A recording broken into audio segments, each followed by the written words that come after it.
most marvelous vehicles that has ever gone into space or done anything. So you can imagine the early spacecraft, barely the size of a desk for 1 or 2 astronauts. Now the spacecraft is the size of an airliner. When you saw it, you thought, how can something like this fly? You've got all these tile on the bottom of it, and it's like bricks if you want to look at it that way. There was never a spacecraft like it, as large as a DC-9 airliner, but strong enough to withstand the vacuum of space, big enough to carry huge satellites, and built to be reused dozens of times. And it had wings, just like the imagined spaceships science fiction writers designed for their fantastic tales of adventure. And the sophistication of that, again, compared to the earlier vehicles, was difficult to get accustomed to, particularly since we were making the transition from the era of wires and switches and meters to digital and computers. When STS-1 came in, it was a totally new vehicle. A lot of work left to be done on it. We still had to do hydraulic lines in the aft, APU lines in the aft. Had well over thousands of tile to go do yet to put on the spacecraft. The time frame as far as getting the overall integrated schedule, it was really hard and difficult on a lot of people. Pretty much 3 shifts a day, round the clock, 7 days a week, 365 days a year. NASA built 5 shuttles to go into space, naming them after ships of exploration in previous generations: Columbia, Challenger, Discovery, Atlantis, and Endeavour. They were larger than any other spacecraft, capable of carrying 25 tons in its 60-foot-long cargo bay.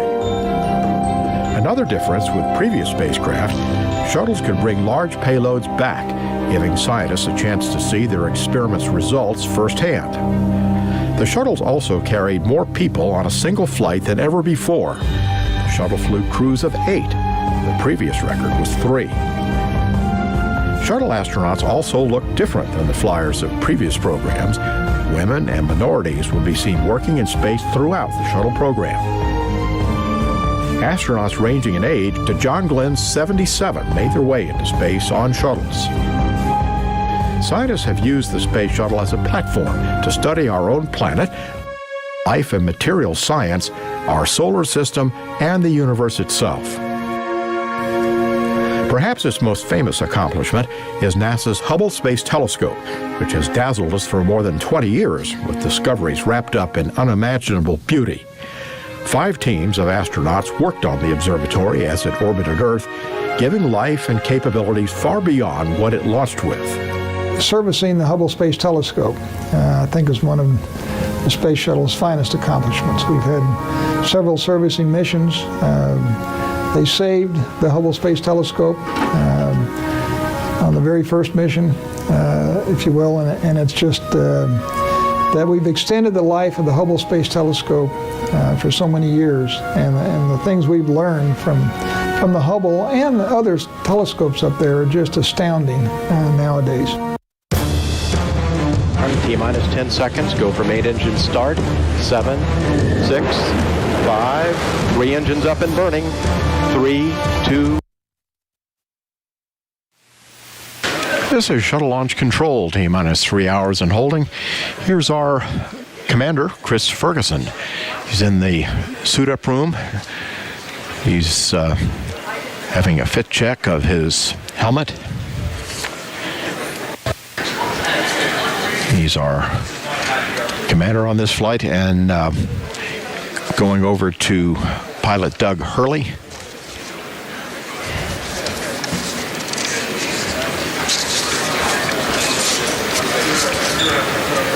This is his second trip into space. He completed his first space flight on STS-135, and he's logged more than 376 hours in space.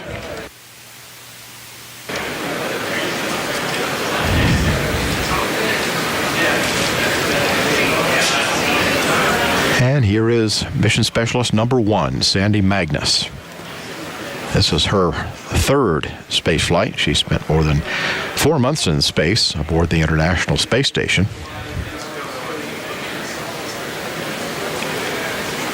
She flew on STS-112, logged 11 days in space, and then 4.5 months after being on board the space station as a member of the Expedition 18 crew. This is Rex Walheim. He's our mission specialist number 2. He's making his 3rd space flight. He's spent more than 24 days in space on STS-110 and STS-122, and he's had 5 spacewalks totaling more than 36 hours. And he's served very effectively as the chief of the EVA branch. So the crew now is finishing their suit-up activities, and they are scheduled to leave for the launch pad in just about 25 minutes. And here they come.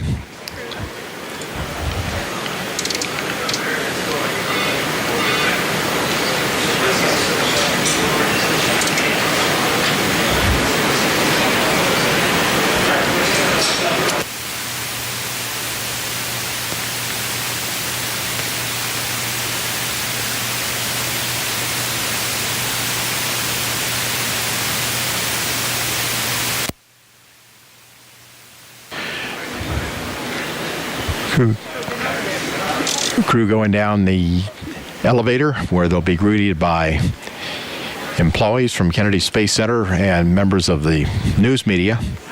This is the same elevator that's been used by the astronauts ever since Apollo.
And there they go, escorted by NASA security.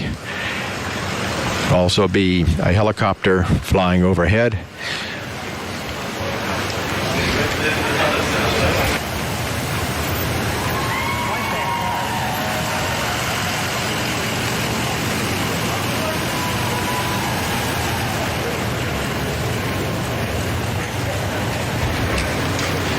It's about a 20-minute ride out to Launch Pad 39A.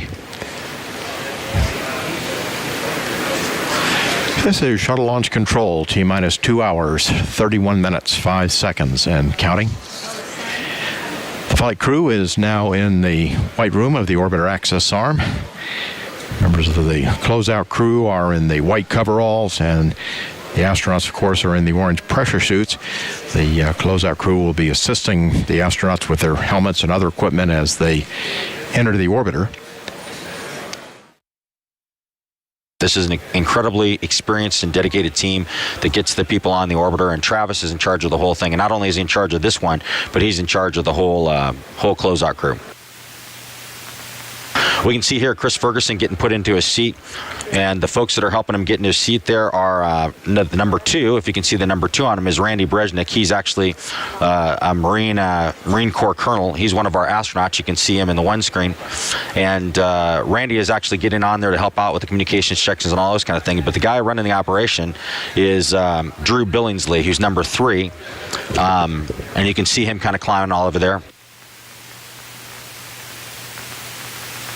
If you look in the view there, you can see Chris Ferguson right in front of us, and kind of behind to the right, kind of leaning over, is Randy Brezhnik, number 2, and now disappeared from sight is Drew Billingsley. He's called the flight deck crew insertion technician, the one that gets him on the upstairs. Born in Santa Monica, California, and grew up in Huntington Beach. Served in the U.S. Army. He's been in this role for a long time. He was initial suit tech in STS-86 back in 1997. What they're doing as they go through here is, as Chris gets in the seat, there's probably about 9 different connections that need to be made, both to the vehicle itself as well as within his own gear there. And as you can see, we're pretty much, as astronauts, just hanging back and letting them do it. The best thing we can do is let these professionals do their job. So you can see Chris is just concentrating on getting his hands out of the way and making sure that Drew has access to what he's working over on the right there is his liquid cooling. You've got all the straps that have to come around. It's a 5-strap harness. You have to get the parachute, which is what you're seeing there. Randy has the close one, and Drew has the far one. You get the parachute straps that are waiting for you. The parachute's already in the seat when you get in. They put those over the side and they connect those in. You'll see a real good shot of that right here. You'll see them connected into the straps that Chris is already into, that he came in with his chest strap and everything. So that gets connected there, and they're essentially doing all these connections to make sure he's nice and snug in there and all ready to go.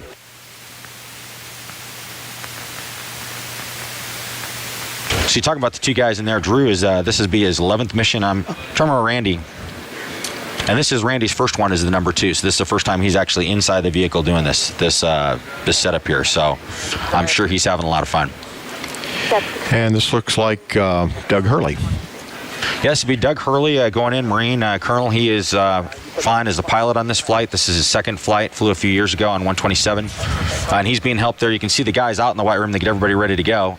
Number 4 there is Renee Arians. He's another longtime member. And by the way, all the guys that we've talked about so far are USA employees, other than Randy Brezhnik, of course, who's the astronaut. But Renee has been with the United Space Alliance for a long time. 27 years in the space program. He's been for 40 launches. And he's just doing a great job for us. He's been the OVCC. He's actually had Travis Thompson's job. Travis is number 1. There's only about 3 or 4 people that are qualified to do that job at any one time, and Renee is another one, but in this flight he's actually filling the number 4 role, and so he does a great job with it. He's going to be the hatch technician when they close the hatch and take care of all that stuff. I mentioned Randy Brezhnik. He's the ASP, right? Astronaut Support Person. Yep, it's called Astronaut Support Person, yeah. When does he get on board? He gets on fairly early, doesn't he? He does. He comes out and gets everything prepared inside the crew cockpit before the crew gets out there and make sure that all their gear is in place. There's a lot of things they don't bring with them. They don't carry out with them that we take out for them. And I did this job quite a while ago, and there's a lot of things you take out there, get ready. You essentially triple check the cockpit to make sure everything's in place. You can see Drew there working with Chris Fergie's communication gear. That's the white line that's coming down. It's actually from the back of the helmet that connects into the system, but that's the line that communication comes through. So you see that wraps around a couple times. And the black piece of gear we call the hot dog there, that's the quick disconnect. Everything that he's being strapped into the shuttle with has a quick disconnect, so they can just pull things instead of having to tightly undo things. Everything just has a quick pull that they can take apart in case they would have to get out. If there's some kind of emergency at the pad and instead of launching they're going to have to get out, there's a bunch of quick disconnects you pull, so they can just, for Chris, he would roll to his right, drop down on the MS2 seat, which Randy Brezhnik is kind of on over there on the left. He would drop down on the seat down there and then get out of the vehicle. So that's part of the reason why it takes so long, is because everything's an intricate thing. You don't want anything to be tangled up. You don't want anything that can slow the crew member down if they need to get out of the vehicle. So. And this is Sandy Magnus. She's our mission specialist number 1. So when she gets in, I think she's going to be on the flight deck in the aft right seat. Step 628. That's correct. We got a good view of it now. They are compliant. complete. And Doug has gotten in from the middeck, and you kind of have to go in through the middeck through the hatch, and in the middeck you kind of take a right, about a 90-degree right.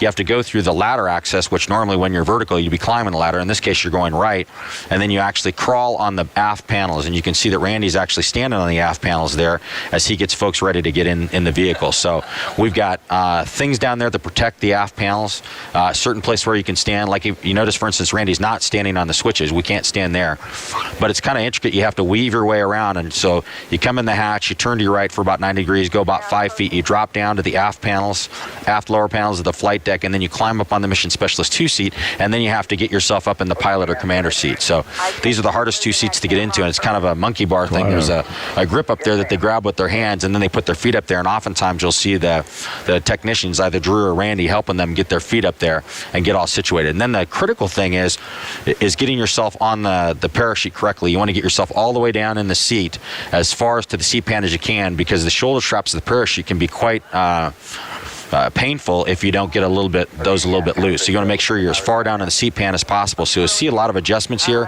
where they're pushing on them and pulling on people and getting them in the right place. And it's kind of a manhandling task. Obviously with the suit weighs a lot. It usually weighs about 50 to 60 pounds. And so they're carrying a lot of extra weight, and it's bulky, and it's hard to get where you want to go. And that's why we have so much extra help in there for these guys.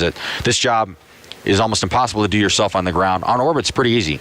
You just have to set things up, and you're floating, so it's a lot easier. You can move around a lot more readily, and the bulkiness doesn't hurt you nearly as much when you're in zero G. 48, CMT and MT adjustment is complete. Ready for IMU platform positioning.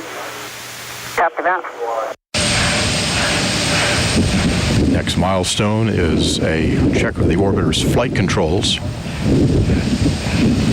TLS is go for purge sequence 4.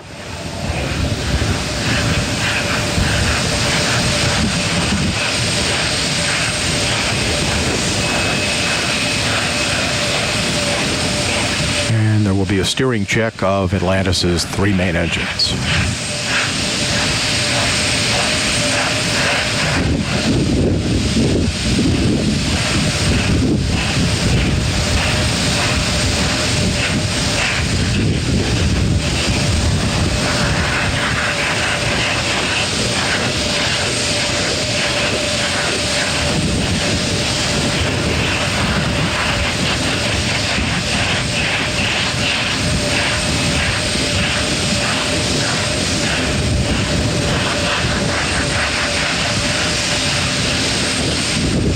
Verifying now that the main engines are in their start position.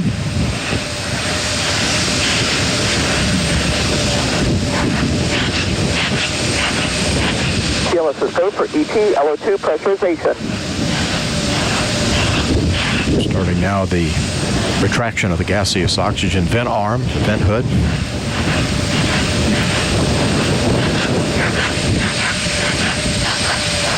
TLT OTC, clear caution warning memory. Verify no unexpected errors.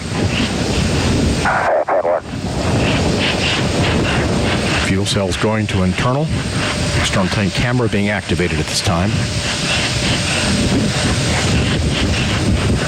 OTC, PLT, no unexpected errors. Copy that.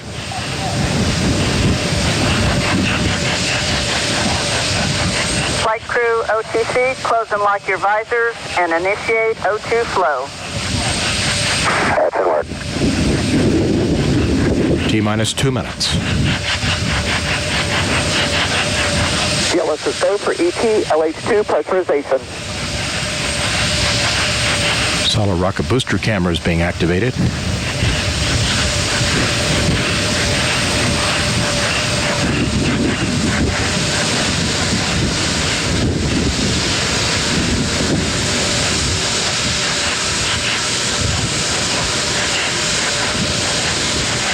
T-minus 30 seconds.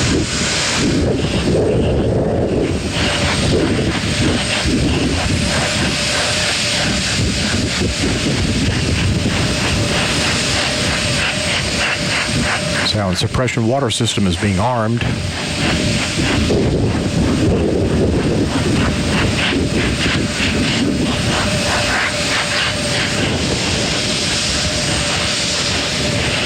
T-minus 1 minute.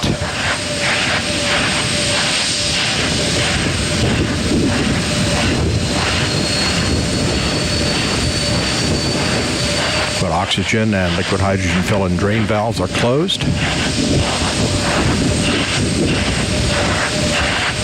T-minus 40 seconds, handing off to Atlantis' computers at T-minus 31. T-minus 35, 33. Clock will hold at T-minus 31 seconds due to a failure. And we have had a failure. Ground launch sequencer. We had a problem on the dock's retract switches. NNTDSP. Go ahead. Yes, sir. We need guys to go do the verification per the LCC, please. All right, CMAC. Yes, CMAC. The LCC says we need to verify using a camera, and we're positioning camera 62 right now. Okay, let us know as soon as 62 is swung over and you can verify LCC for GVA retract, please.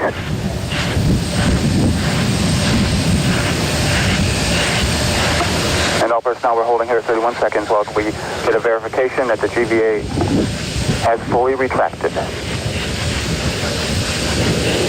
per our pre-plan. This is CMAC. We verify retracted. Okay, and you can verify that it is fully retracted per the instructions that that we developed, correct? That's correct. All right, and SPE? And NTD, SPE concurs. They satisfy the requirements of GSC 13 pre-plan contingency. I am go.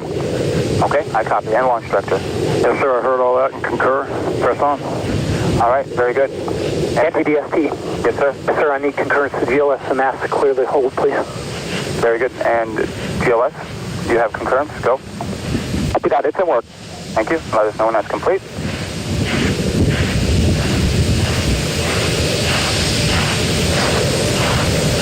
NTD, we have it in work. All right, guidance.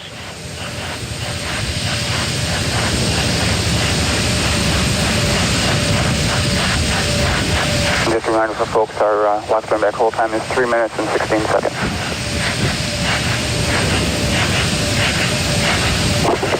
NTD, CTLS on 212, we're ready to go. All right, very good. And launch director, with that cleanup, we're going to go ahead and proceed.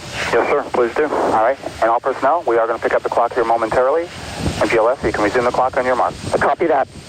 Countdown clock will resume on my mark. 3, 2, 1, mark. T-minus. Go for auto sequence start.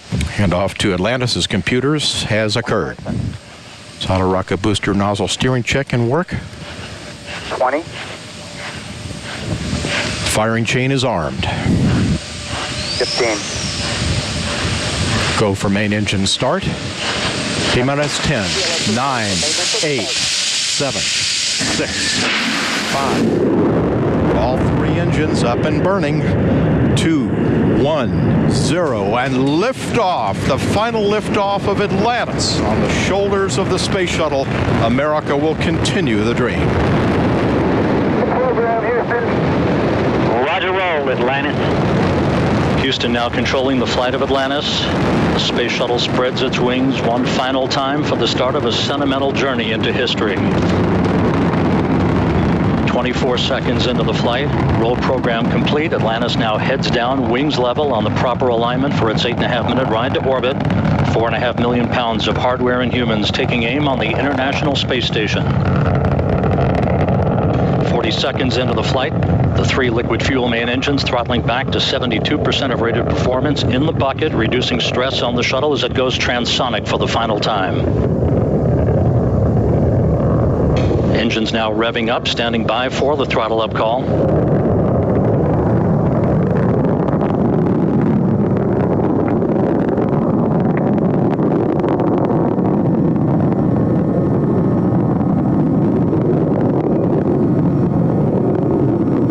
Atlantis, go at throttle up, no action, DPDT. Go with throttle up, no action on DPDT. That call from Capcom Barry Wilmore, a transducer, instrumentation only, no action required.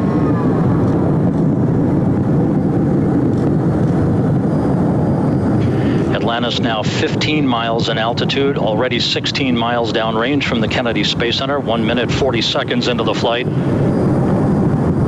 Atlantis flexing its muscles one final time. Atlantis traveling almost 2,600 miles an hour, 21 miles in altitude, 24 miles downrange. Standing by for solid rocket booster separation.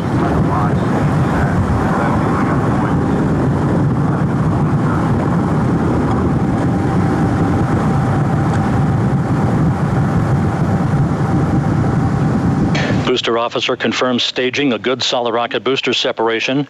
Guidance now converging. The main engine steering the shuttle on a pinpoint path to its preliminary orbit. 2 minutes, 20 seconds into the flight.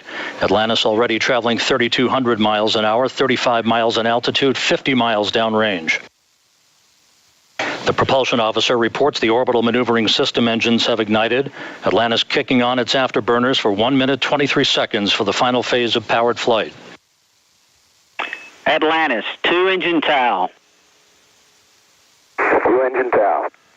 That call from Capcom. Single pane day, so in the event of contingency, you're in plane plus 230 on the ecal page. No comm VIs when you're ready to copy. Okay, in plane plus 230, go ahead. Press to ATO, 10.8. Press to MECO, 14.7. Press to ATO, 10.8. Press to MECO, 14.7. That's a good readback, Atlantis. Because of the slightly late launch time, Capcom Barry Wilmore reading up to pilot Doug Hurley the updated abort boundaries for Atlantis, which is flying on the singular power of its 3 liquid fuel main engines, draining a half a ton of fuel per second from the shuttle's large fuel tank. 3.5 minutes into the flight, Atlantis traveling 4,200 miles an hour, 54 miles in altitude, already 120 miles downrange from the Kennedy Space Center. 3 good main engines, 3 good auxiliary power units, 3 good fuel cells for Atlantis.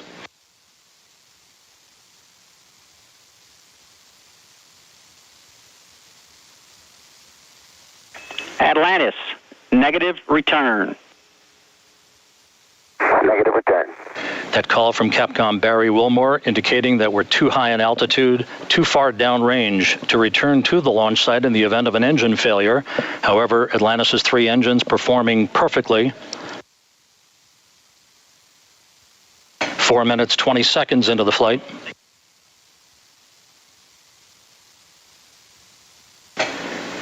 Atlantis currently traveling 5,500 miles an hour, 62 miles in altitude, almost 200 miles downrange.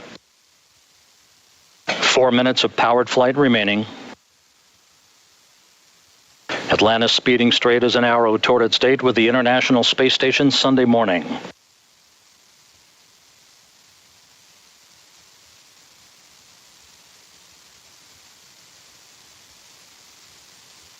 Coming up on the 5-minute mark.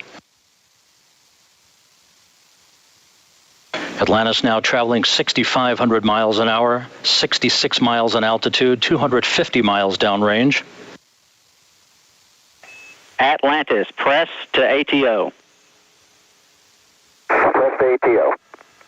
That call indicating we can make minimal orbital targets in the event of an engine failure. All 3 engines continue to function normally. Atlantis will begin its slow roll to a heads-up position shortly.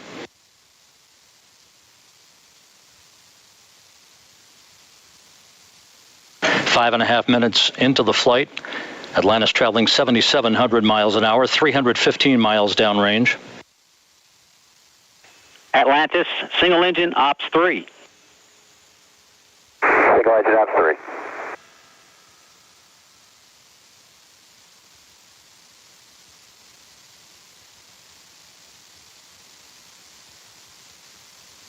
And the guidance officer here in Mission Control confirms that the computers are commanding the main engines to swivel. Engine Zaragoza 104.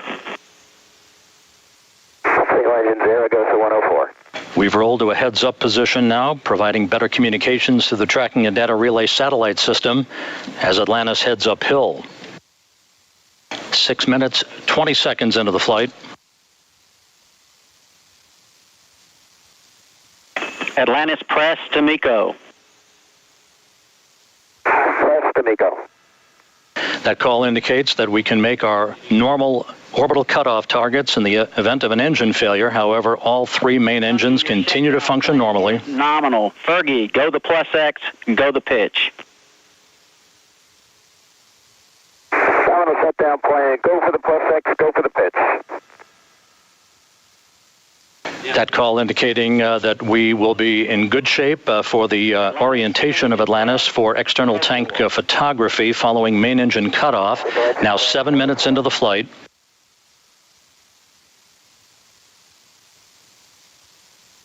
One minute, 20 seconds till main engine cutoff. Atlantis traveling 12,000 miles an hour.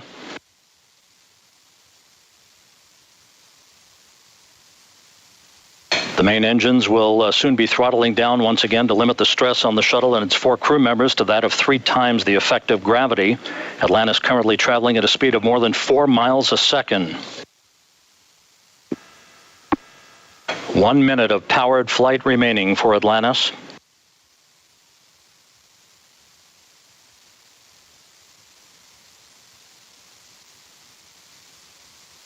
Three good main engines, 3 good auxiliary power units, 3 good fuel cells. Approaching the 8-minute mark into the flight.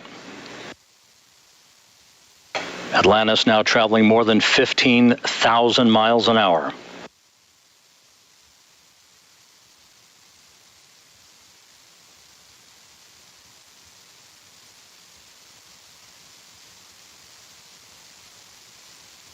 Eight minutes, 15 seconds into the flight, standing by for main engine cutoff.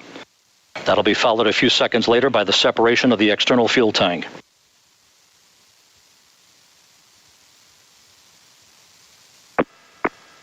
Booster officer confirms main engine cutoff.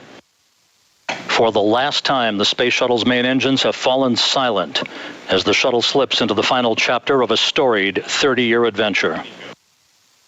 Now standing by for external tank separation.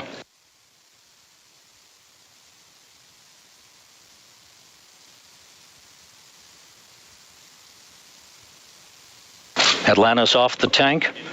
Commander Chris Ferguson will be maneuvering Atlantis now into an orientation to enable Sandy Magnus to capture digital still imagery of the external fuel tank as it drifts away. So OMS 1 is not required. Your preliminary OMS 2 TIG, 37 minutes. 37 minutes, no OMS 1 required, thanks.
This is Mission Control Houston. Atlantis safely in its preliminary orbit. Following a flawless launch from the Kennedy Space Center, albeit about 2.5 minutes late at 10:29 a.m. Central Time. The launch slightly delayed while engineers at the Kennedy Space Center confirmed the complete retraction of the gaseous vent arm at the launch pad.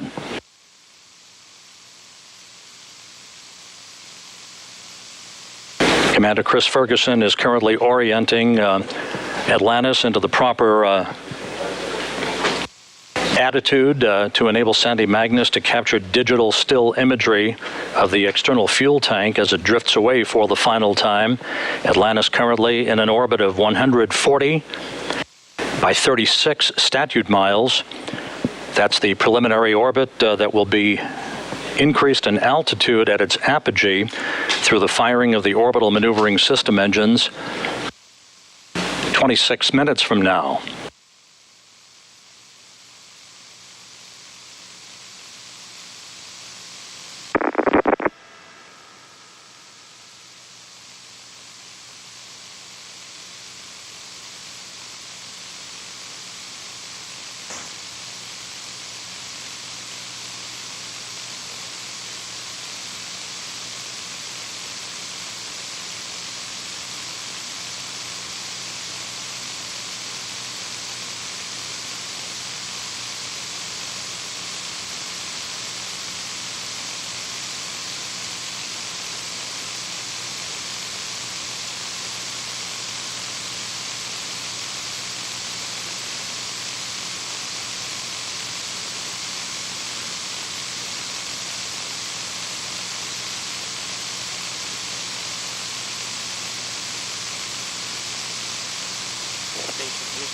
spacecraft 2 for launch and video. Houston, Atlantis, you ready for MTS TDC ISO?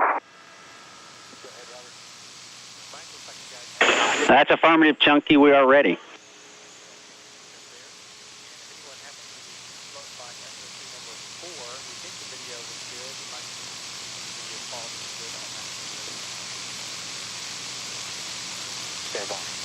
Chunky, also, after you get those closed, we'll be ready for APU hide shutdown. On 3-4, the only delta is tele-only control is not required. And when you get ready for Ops 105, we are ready as well. We copy all. APU hide shutdown.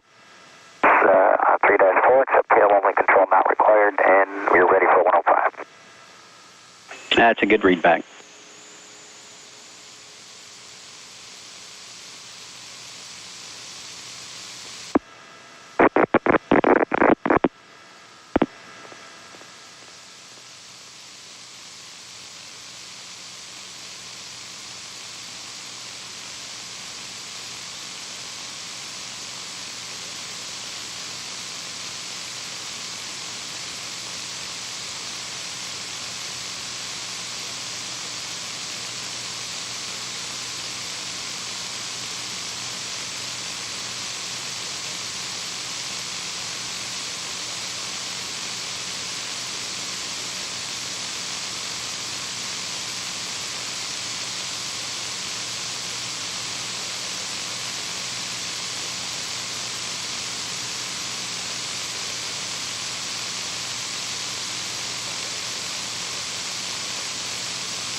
This is Mission Control Houston here in the shuttle flight control room. Post-insertion activities underway under the direction of Ascent Flight Director Richard Jones, second from your right, who presided over all of the work that was done associated with making sure that the weather was acceptable for launch from a return to launch site abort standpoint for the Spaceflight Meteorology Group. On the far right, Flight Director Tony Sacacci, he will preside over Atlantis' final entry 12 days from now. Butch Wilmore, Barry Wilmore, the Capcom, the spacecraft's communicator, in the dark shirt, and on the far left, Lee Archambault, the astronaut who was in direct contact with Deputy Chief Astronaut Rick Sturko. Sturko was assessing the weather and real-time observations as he flew the shuttle training aircraft around the vicinity of the Kennedy Space Center in the final hours prior to launch.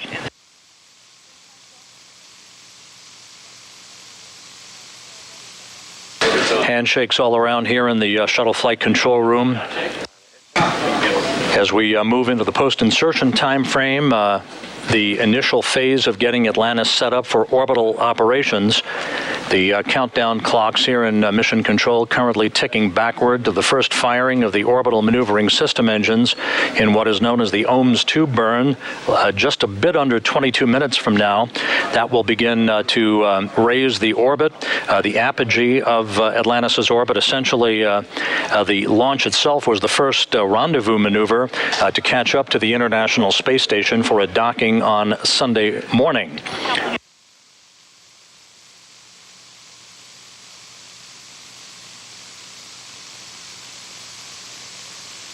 With Atlantis in the early minutes of its final flight, and the final flight in the history of the shuttle program, we're going to go back down now to the Kennedy Space Center at the launch site for replays of today's launch that occurred at 10:29 a.m. Central Time. For TIG of 37:45, we like that, and no deltas to 3-6 or 3-7.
up with you. We show ourselves complete through the MPS power down, just waiting on your go when the time comes.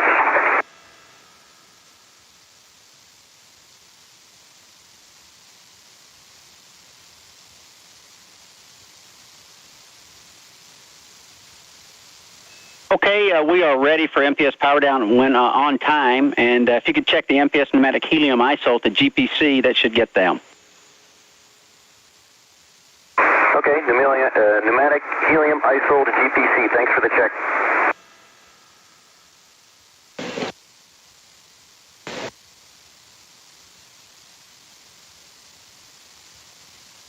As we watch the replays of Atlantis' final launch, Capcom Barry Wilmore talking to Commander Chris Ferguson on board Atlantis.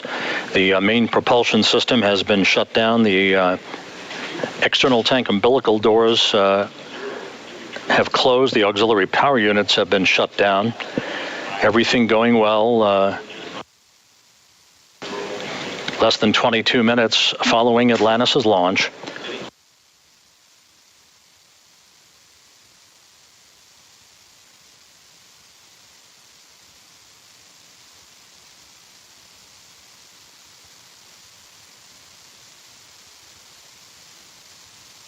The crew on board Atlantis will be busy over the course of the next several hours setting up shop on board the orbiter, activating payload buses, breaking out laptop computers, preparing for the opening of the payload bay doors, after which the ascent team of flight controllers will assess all of Atlantis' systems for a go for on-orbit operations.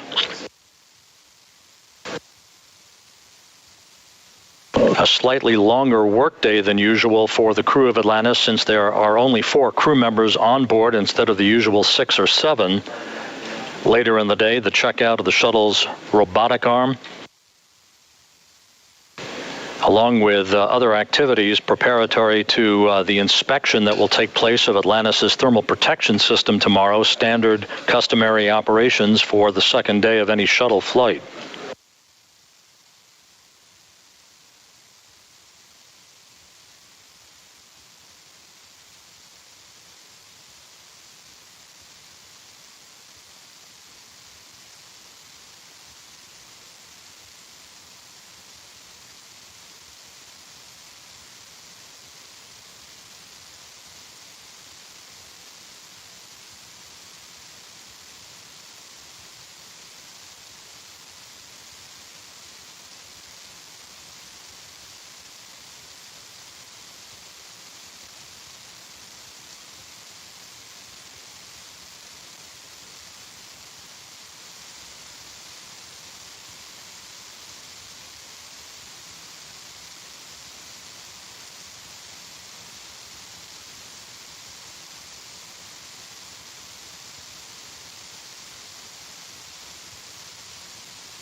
MPS power down is complete, and with that, we would like to thank the Pratt & Whitney Rocketdyne team and the SSME team for their flawless performance over this 30-year shuttle flight history. 135 flights. It's a 7,000-pound engine that puts out 1.5 million pounds of thrust, and they pitch the equivalent of a perfect game every flight. From everyone who's ridden on these rockets, we thank you. We concur with that assessment, Atlantis. Good and pertinent and true words. We're putting ET umbilical door closure in work, but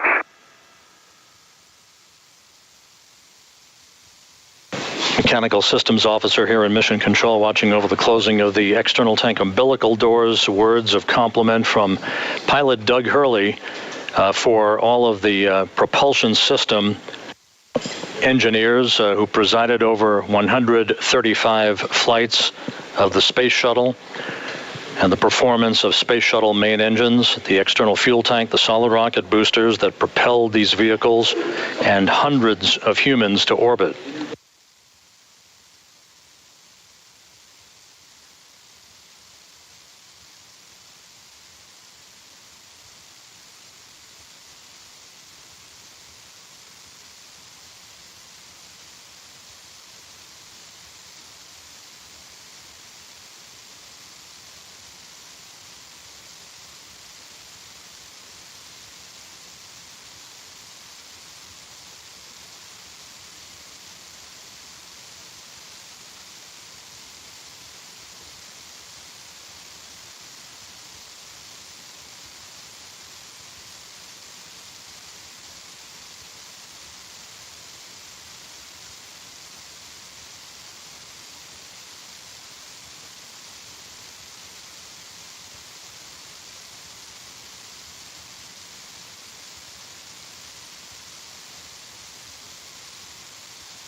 The external tank umbilical doors now closed and latched, confirmed by the Mechanical Systems Officer here in Mission Control. Atlantis soon to maneuver into the correct orientation for the firing of the orbital maneuvering system engines about 9 minutes from now, the OMS 2 burn that will help to refine Atlantis's altitude as it now begins its trek to catch up to and dock with the International Space Station on Sunday.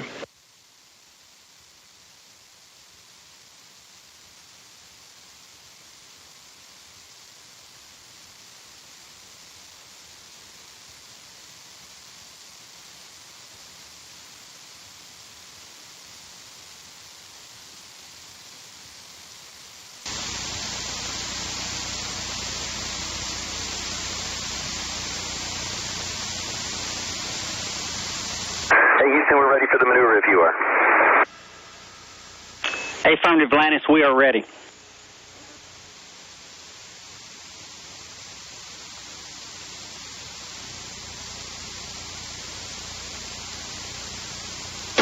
Atlantis now beginning to maneuver into the correct orientation for the firing of the orbital maneuvering system engines 7.5 minutes from now.